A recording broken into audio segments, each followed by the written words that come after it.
நேரம் 8:51. முஸ்லிம் நிகழ்ச்சிகளில் அடுத்ததாக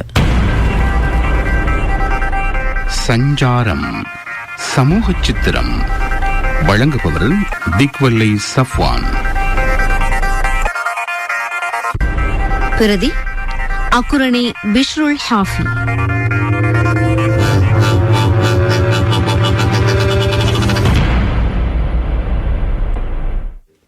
சாய்புனா வாங்க வாங்க வாங்க, நாங்களே ஊடு தேடி வரைந்தோம், நீங்களே வந்துட்டீங்க. வாங்க வாங்க, முசாஃபா செய்வோம், முசாஃபா செய்வோம், வாங்க வாங்க வாங்க. எனக்கு மூச்சு தட்டு, மனுஷனை போட்டு இறக்கம் இறக்கம். முசாஃபா செய்யறது இப்படியா? மூச்சு வாங்குது ஏண்டோமோ எனக்கு. நீங்க சரியான ஆளப்பா. பெரிய பயணம் போற மனுஷனை இப்படியா போட்டு செஞ்சு எடுக்கிறேன். பெரிய பயணம் கண்ணை பொத்தினாதான் எனக்கு பெரிய பயணம். என்ன நீங்க மயமம் சொல்றீங்க? இங்க பாருங்க சாச்சா, சும்மா மூடி மறைக்க வேணாம். ஊரெல்லாம் உங்களோட பயண பேச்சு தான். சும்மா ஒரு பேச்சுக்கு சரி கோல் பண்ணி நீங்க செல்ல வேணாமா எங்களுக்கு? மயமோன், என்ன தலை சும்மாவே குழம்பு போயிட்டு இருக்குது. நீங்க வேற குழப்ப வாரீங்களா? நீங்க எதை பத்தி பேசுறீங்க? சொல்லுங்க மைமூன். மைமூன் சொல்ல தேவையில்லை, நானே சொல்றேன். இந்த தடவை ஹஜ்ஜிக்கு போறதா ஊரெல்லாம் செய்தி. நல்ல விஷயம், நல்ல விஷயம். எங்களோட மைமூண்ட குடும்பத்துக்குள்ளேயே போற முதல் மனுஷன் நீங்க. எவ்வளவு சந்தோஷமான செய்தி தெரியுமா? வாங்க வாங்க, முசாஃபா செய்வோம். இன்னொரு செஞ்சு பார்ப்போம். ஒரு ட்ரிப் முசாஃபா செஞ்சு என்ன போட்டு புளிஞ்சு எடுத்துட்டீங்க. திரும்ப முதல்ல இருந்தா அது சரி சாச்சா, பயணம் எல்லாம் எப்படி ரெடியா? எந்த டிராவல்ஸ்ல போறீங்க? எதுக்கும் பார்த்து கேட்டு பாஸ்போர்ட்டை கொடுங்க. போக முந்தி பெரியசா அட்வர்டைஸ் பண்ணுவாங்க. கௌபத்துல்லா கிட்டே ஏசி ரூம், சிலோன் சாப்பாடு, ஒட்டக புரியாணி, சுட சுட டீ, அல்ஜீரியா வாழைப்பழம், ஆஸ்திரேலியா ஆப்பிள் எல்லாமே காலடிக்கே வரும்னு பெரியசா வைப்பாங்க. ஆனா என்னது ஆணையும் பூனையும்? என்ன கொஞ்சம் பேச அவசரப்படாம நான் செல்வது கேளுங்களே சாயம்னா. எல்லா வசதியும் சூப்பர் என்று போக முந்தி செல்லுவாங்க. ஆனாலும் எல்லாரும் இல்ல, இந்த சில டிரைவர்ஸ்காரங்க சாப்பாடு என்ற பேர்ல காஞ்ச வைக்கோல் மாதிரி நூடுல்ஸ் வைப்பாங்க, பிளாஸ்டிக் மாதிரி இடியாப்பம் படிப்பாங்க. அதனால நல்ல நம்பிக்கையான ஏஜென்சியா பார்த்து பாஸ்போர்ட்டை கொடுங்க அண்ணன் சொல்லிட்டேன். எனக்கிட்ட பாஸ்போர்ட்டும் இல்ல, பிரிசல் போட்டும் இல்ல. அப்ப நீங்க ஹஜ்ஜுக்கு போற செய்தி பச்சை பொய்யலியா? கொஞ்சம் யோசிச்சு பாருங்க. ஹஜ்ஜுக்கு போறதுக்கு எனக்கிட்ட வசதி ஐக்கி. சரியா புரோக்கர் வேலையும் இல்லாம இப்ப கோக்கி வேலை செய்யறேன். ஹஜ்ஜுக்கு போறேன்டா, கொஞ்சமா லட்சக்கணக்கில் வேணுமே இல்லையா? அல்லா நாடினா கொஞ்சம் இல்ல, சொச்சமும் இல்ல, மிச்சமாயிரும். அது சரி சாச்சா, அந்த பொய்க்கு ஊரெல்லாம் பரப்பி விட்டதாரு. பறை போட்டவன் எனக்கு நல்லா தெரியும். அவன் அவன் அவன் அந்த அந்த அந்த அந்த சூட்டு பாரி தானே பரப்பிட்டான். அந்த அந்த பேஸ்புக்ல டிக்டாக் எல்லாம் போடுவானே, அந்த புகாரி பொடியும் தானே. ராவைக்கு 12 மணிக்கு போறவு தனக்கு படிப்பிச்சு கொடுக்கற அந்த மாஸ்டருக்கு கோல் எடுத்து குழப்புவானாம். அந்த மண்டையை பத்தி தானே நீங்க சொல்றீங்க? அவனேதான் கடைசியில மாஸ்டர் மாற விட்டு போட்டு என்ன பயிற்சிக்கு எடுக்க வந்துட்டான் பாருங்க. சாஹிப்ரானா இந்த தடவை ஹஜ்ஜிக்கு போக போறாருன்னு பேஸ்புக்ல வாட்ஸ்அப்ல போட்டுட்டான். இந்த செய்திதான் ஊரெல்லாம் பரவி வேறெல்லாம் ஜோரா அடிபடுது. சரி சரி சரி, அவனை பத்தி தெரியும் தானே. விட்டு போடுங்க. நான் விட்டு போட்டாலும் மத்தவங்க சும்மா நிக்க விடுறாங்களா? என்ன சாஹிப்னா, என்ன நடந்துச்சு? நடந்தது சொல்றேன் கேட்டுக்குங்க.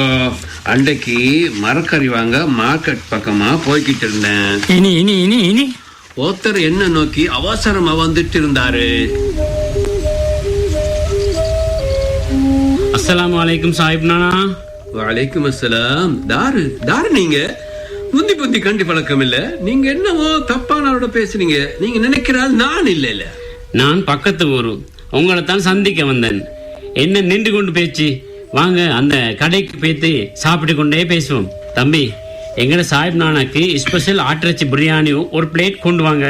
ஐயோ இதெல்லாம் எதுக்கு? பேசாம சாப்பிடுங்க தம்பி. பொரிச்ச மீன், பொரிச்ச இறைச்சி, ஃப்ரூட் சலாட் எல்லாம் கொண்டு வந்து வைங்க. நானும் நல்ல பசியோட இருந்த நேரம் நல்ல வயிறு முட்டை சாப்பிட்டுட்டேன். அல்லாஹ் உங்களுக்கு 1க்கு 9 தரணும். அப்ப நான் வாரேன்னு சொல்லிட்டு வெளியே ஆயினேன். என்ன அவசரம், கொஞ்சம் இருங்களே சாஹிப் நானா. ஹஜ்ஜுக்கு போறதா கேள்விப்பட்டேன். உங்களோட பாஸ்போர்ட் ஒருத்தருக்கும் கொடுக்க வேணும். எங்கட டிராவல்ஸ் ஏஜென்சிக்கு தாங்க. நாங்க 30 வருஷமா நடத்தி வர ஏஜென்சி இது. இதுவரையில ஒரு கம்ப்ளைண்டும் இல்லவே இல்ல. என்ன யோசிக்கிறீங்க? உங்களுக்கு என்ன பதில் தாரேன்னு யோசிக்கிறேன். நான் ஹஜ்ஜிக்கு போறேன்னு எவனோ அவுத்து விட்ட பொய்ய கழுத்துவர நம்பி நீங்களும் வந்துட்டீங்க. கழுத்து முட்டை தின்னவும் தந்துட்டீங்க. அதுக்கு நான் என்ன செய்ய ஒரு ஹெல்ப் பண்றேன். ஹெல்ப்பா? சொல்லுங்க சொல்லுங்க. நான் நல்ல குவாலிட்டியா குக் வேலை செய்வேன். நீங்களும் இவ்வளவு கெஞ்சுறதால ஒரு வேலை செய்யுங்க. நீங்களே எனக்கு பாஸ்போர்ட் சமைச்சு கூட்டிட்டு போங்க. நானும் வாரேன். ஆனா ஒண்ணு, சம்பளத்தை சரியா தரணும். ஈச்சம்பளம், ஜம்ஜம் தண்ணி, உப்பெல்லாம் நீங்களே வாங்கி தரணும். என்ன சொல்றீங்க? ஓகேயா? நான் இப்படி சொன்னதும் அந்த மனுஷன் என்ன ஒரு உரப்பு பார்வை பார்த்துட்டு பறக்க பறக்க மாறிட்டாரு. ஒரு நகைச்சுவை நாளத்தை கேட்ட மாதிரி இருக்குது சாஹிபு நானா உங்களோட கதை. இன்றைக்கு ஏஜென்சிக்காரங்க கையில வலையோட திரியிறாங்க. சரியான ஏஜென்சிக்கு மாட்டிப்பட்டா சரி, இல்லாட்டி கலட்டவே இல்லாம ஒட்டி கொள்வாங்க. இன்றைக்கு அல்லாஹ் ரசூலுக்கு பயந்து எவ்வளவு டிராவல்ஸ்காரங்க எவ்வளவு நேர்மையா நடக்கிறாங்க. ஆனா அதிகமானவங்க சல்லின்னு தஸ்பீஹ்ன்றாங்க. சரியா சொன்னீங்க சுனானா. இந்த ஹஜ்ஜில நடக்கிற ஒரு சம்பவத்தை சொல்றேன், கேட்டுக்கோங்க. சொல்லுங்க. 30 கிலோவுக்கு மேல சாமான் வாங்க வேணாம்னு நேர்மையா போற டிராவல்ஸ்காரங்க சொல்லுவாங்க. ஆனா சில ஜில்மார்ட் டிராவல்ஸ்காரங்க நீங்க வேண்டிய அளவு சாமான் வாங்குங்க, வார நாங்க பாத்துக்கிறோம். அதிகமானவர்களுக்கு அதுதானே தேவை. இனி ஹஜ்ஜி எப்ப முடியும்? 2 ரியாலுக்கு, அதான் 2 ரியாலுக்கு நல்ல சாமான் எங்க கிடைக்கும்னு சுத்தி தேடுவாங்க. அவங்கள்ட்ட மூட்டை முடிச்சோட பார்த்தா 300 கிலோவுக்கு மேல ஈக்கும். 300 கிலோவா? எப்படி அதை கொண்டு வரது? அது இந்த குரூப்ல இருக்கிற ஆக்கள் கிட்ட மூட்டையில சைஸுக்கு ஏத்த மாதிரி 100, 200, 500 ரியால் எடுப்பாங்க. எப்படி சரி பிளைட்ல போட்டுருவாங்க. புனிதமான பயணத்துக்கு போய் கணிசமான சேத்த பூசிட்டு வராங்க. இறுதி கடமையான இந்த ஹஜ்ஜ இஹ்லாசோட செய்யணும். உலக ஆசைகளை மூட்டையா கட்டி வச்சுட்டு வாரவங்க இங்க வந்து மூட்டையா சாமான்களாம் கட்டிக்கிட்டு வந்து வீட்டுல கொட்டுறாங்க. ஏதோ ஒரு சில செய்யற தப்புக்கு எல்லாரையும் போட்டு புடவை தப்புற மாதிரி தப்பு யூசுப் நானா. ஒரு மாடு வேலியை உடைச்சா எல்லா மாட்டையும் தானே நாங்க குற்றம் சொல்றேன். அது போலத்தான் இந்த கதையும். சரியா சொல்லிட்டீங்க மைமூன், நீங்களும் நல்லா தான் சொல்றீங்க. எவர் அல்லாஹ்வுக்கு ஹஜ்ஜை நிறைவேற்றுறாரோ அவர் அந்த பிறந்த பாலனை போல இஸ்லாம் சொல்லுது. ஆனா இந்த பாலவன்கள் பண்டல் கணக்குல பொரிங் சிகரெட்டுகளையும் தங்க பிஸ்கட்களையும் ஐபோன் கைபோன் என்று அள்ளிட்டு வந்து ஏர்போர்ட்ல மாட்டிக்கிட்டு தப்புறதுக்கு தொத்த பபா மாதிரி நடிக்கிறத பார்க்கணுமே. என்ன நடிப்பு கிடிப்பு என்று பேச்சடிபடுது. தாண்டு நடிப்பு பத்தியும் சொல்றீங்க. இங்க பாருங்க சாஹிபு நானா, நீங்க டிவில வாரு இந்த டெலிகிராமால பார்த்து கமெண்ட்ஸ் பண்றதே இன்றைக்கு வழக்கமா பழக்கமா பெய்த்து. மாஸ்டர் நீங்க என்ன சொல்றீங்க மாஸ்டர்? உண்மையதான் சொல்றேன். அவனோட நடிப்பை பார்த்து போட்டு மாமிக்கார நடிப்பு செல்லி வேலையில, அதை விட பொருளாத நடிப்பு மருமவள்காரியிட, மாமக்காரன் நடிக்கவே வெறுமனே தோபா என்று விமர்சனம் செய்யறாங்க. எஷாவுக்கும் மஹரிமிடையில தான் இந்த 10க்கும் மேற்பட்ட சேனல்ல 10 விதமான நாடகம் போகுது. இதெல்லாம் விட்டு போட்டு குர்ஆன் எடுத்து ஓதுங்க சாஹிபு நானா, திக்ர் சலவா செய்யுங்க. மாஸ்டர் பேச பேசிக்கிட்டே போவீங்க போல இருக்குது. நாங்க டெலிடிராமா நடிகர் நடிப்பு பத்தியா பேசினோம். ஏர்போர்ட்ல மாட்டிப்பட்டு நடிக்கிற குணச்சித்திர நடிகளை பற்றியா பேசினோம். ஹஜ்ஜ பத்தி பேசின்னு சொல்லுங்களே. அத பத்தி பேசிட்டா மணித்தியால கணக்கில் பேசணும் சாஹிபு நானா, மணித்தியால கணக்கில் பேசணும். உண்மைதான் பாருங்கோ, நானும் ஆலிபாவும் ஹஜ்ஜிக்கு போய்த்து பட்ட பாடு பெரிய பாடு. அந்த டிராவல்ஸ் குரூப்ட நோக்கமே காசின் தங்கட வாசின் தான்.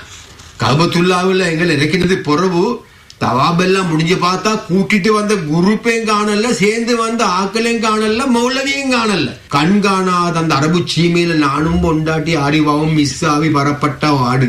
ஓகக்காட்டிலும் தான் அவனோட சாத்தும் மாத்தும் போன போல தெரியும், அவனோட ஊத்தும் குதிப்பும். மாஸ்டர் அனுபவம் பேசுது போல. அனுபவம் புதுமை ஹஜ்ஜினில் கண்டார், இஸ்லாத்தில் இல்லாத பொல்லாத செய்கைகளே எங்க மாஸ்டரை கைவிட்டு போய்விட்ட கூட்டங்களே.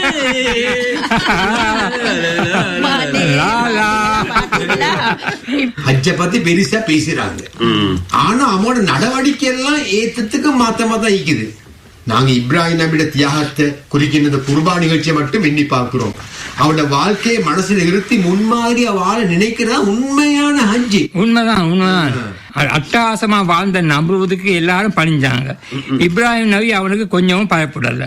பதவி பட்டத்தை மட்டமா மதிச்சாரு, காசை தூசா மிதிச்சாரு.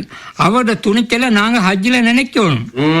ஆனா மக்கத்துல நகைக்கடையில கவுரா தொங்குற தங்க கவுறுகளை கண்டோன்னு எல்லா தியாகம் மறந்து போகுது. கவுத்த அறுத்து கொண்டு ஆசை வெளியில பாயுது இல்லையா? சரியா சொன்னீங்க சாச்சா, சரியா சொன்னீங்க. எங்கட இந்த பனியவாளவு ஃபாரிஷா ஹஜ்ஜுக்கு போற டைம்ல கழுத்துல காதுல கையில ஒரு நகையுமே போட்டு கொண்டு போவில்லை. காரணத்தை கேட்டப்ப அவ என்ன சொன்னா தெரியுமா? இங்க பாருங்க மைமுண்டாத்தா, ஹஜ்ஜுக்கு போறேன்டா, போயிட்டு வாரேன் என்று செல்லப்படாது, போறேன் அப்படின்னு தான் செல்லணும் அப்படின்னு சொல்லி ஆசையை மறுத்து போட்டு தான் போகணும். திரும்பி வார ஆசையோட போவ அசடு. ஐ சுட்டித்தான் கழுத்துக்கு செயினோ கைக்கு இந்த பேங்க்லஸோ நான் போடவே இல்லை. காதுக்கு ஹியரிங்கோ ஒன்றுமே நான் போடல. ஒரு திருகு மணி தங்க நகையும் இல்லாம தான் போறேன் அப்படின்னு சொன்னாமண்டே. ஆனா திரும்பி வரக்கொலை பார்க்கணுமே. என்ன வரக்கொலையோட வந்த வரக்கொலை? உங்களுக்கு எல்லாமே சும்மா ஜோக் தான். அவ வந்த கோலத்தை கேளுங்களே. கழுத்து தூக்கேறாத அளவுக்கு மாலு, கைவல் ரெண்டுலயும் 2 டசன் காப்பு, காது தொங்க தொங்க தொங்கட்டான். சும்மா ஒரு நகை கடை ஒன்று நடந்து வரை போல ஜிலிபிலி ஜிலிபிலின்னு சொல்லி வந்தா. நாடகம் தான். அப்ப உங்களுக்கு தெரிந்தானே இந்த வாகித முதலாளி உங்களுக்குள்ள எவ்வளவு பெரிய மனுஷன். லட்சமா சம்பாதிச்சாரு ஒழிய ஹஜ்ஜ பத்தி யோசிக்கல. ஒவ்வொரு தடவையும் கணக்கு மிச்சம் கணக்கு பார்த்தே பயணம் தள்ளி போட்டுக்கொண்டே ஈந்தாரு. நேத்து போனது சமஞ்ச பொடியமாரெல்லாம் ஹஜ்ஜுக்கு போ ரெடியானது ஆளுக்கு வெக்க ரோசம் வந்துட்டுது. இப்ப ஹஜ்ஜுக்கு போ ரெடி ஆயிட்டாரு. அல்லாஹ்வை ஆத்ம கண்களால தரிசிக்க செய்யற புனிதமான பயணம் தான் ஹஜ். செலவு பார்த்தா சரி வருமா? வாயுது முதலாளிக்கு சலாம் கொடுக்க நானும் போனேன் மாஸ்டர். மனுஷனுக்கு சரியா எலும்பி நிக்கவே இல்ல. விரலெல்லாம் சும்மா டைப் செட்டிங் மாதிரி வெட்ட நடுங்கிச்சு. நடுங்கிக் கொண்டே சலாத்தையும் தந்தாரு. சரி இப்பவாவது போறாரே. அல்ஹம்துலில்லாஹ். நாட்டத்தை மாத்த முடியுமா? மைமூன் ஹஜ்ஜிக்கு போற வீட்டுக்கு கொடுக்க அந்த தொதல் மஸ்கட் கிண்டோன்னு சொன்னீங்க இல்லையா? இப்ப எங்கிட்ட இந்த சாஹிபு நான் ஹெட் கோக்கி இல்லையா, அவருக்கே உடுப்போம். கடைசியா விஷயத்தை சொல்ல கேட்டுக்கோங்க. ஹஜ்ஜிக்கு போயிட்டு வந்தாராச்சே. சொல்லுங்க மாஸ்டர். எனக்கு தெரிஞ்ச ஒரு மாஸ்டர் என்ன போலதான் சம்பளத்துல கொஞ்சம் கொஞ்சமா சேர்த்து ஹஜ்ஜுக்கு போக ரெடி ஆயினார். இந்த ஏஜென்சிக்கு 10 பேர் சேர்த்து கொடுத்தா ஃப்ரீயா போற ஹாஜி கிட்ட பாஸ்போர்ட் ஒப்படைச்சாரு. எல்லாம் ஓகே. ஒரு டேட்டும் பிக்ஸட் ஆயிட்டுது. மெடிக்கல் வேலையும் முடிஞ்சு ஊசியும் குத்தியாச்சு. இனி என்ன பரக்கத்தா தான் இல்ல மெடிக்கி எட்டுகோள் அவசரப்பட கேளுங்க. அவருக்கு நாடு முழுக்க தெரிஞ்சவங்க இருந்தாங்க மாஸ்டர் இல்லையா. எல்லாரும் பயணசாலாம் கொடுத்து போட்டு டேட்டுக்கு ஏர்போர்ட்டுக்கு போனா லிஸ்ட்ல அவருடைய பேர் இல்ல. 2 லட்சத்தை கூட எடுத்துக்கொண்டு ஒருத்தர வேற பூத்தி அவரை என்ன அநியாயம் இது, என்ன அநியாயம் இது. அப்ப நான் போயிட்டு வரவா? போக மாஸ்டர் மைமூன், எங்க மாஸ்டருக்கு ஒரு டீ ஊத்திட்டு வாங்க. அப்படியே எனக்கு காட்ட கொஞ்சம் கூட்டி ஒரு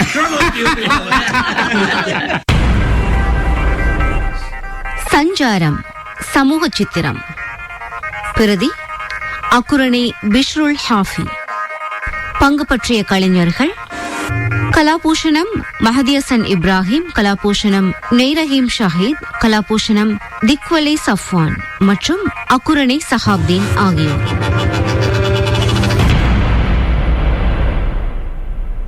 நிகழ்ச்சி தயாரிப்பு ஃபாத்திமா ரீசா ஹுசைன்.